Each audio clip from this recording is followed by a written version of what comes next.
Abaqhankqalaza bebevutha ngumsindo barhuqe amatayara avuthayo bavala indlela. Bantumeke ngomlilo izakhiwo zebala lomdyarho wemoto iTigerberg.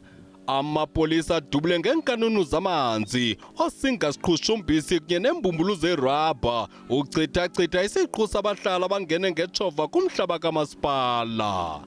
Batyhola ngelithi ukuphelelwa ngumsebenzi kwenze bagxothwa kwizindlu abaqeshe kuzo ngenxa yokungakwazi ukuhlawula irenti, ngoku bashiyeke bembanguza bengenandawo yakufihla intloko.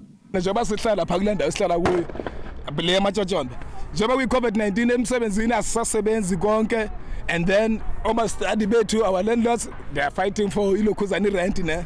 Amagosa olawulo abongoza abahlali bazikhwebule kusukeleni amapolisa kwaye abaqinisekisile ngokuba abazukhutshwa ngetshova. Our members have been deployed to Bloekombosch in Kraaifontein this morning to maintain law and order during the execution of an eviction notice by the sheriff of the court. The local community became riotous and the situation is currently being policed.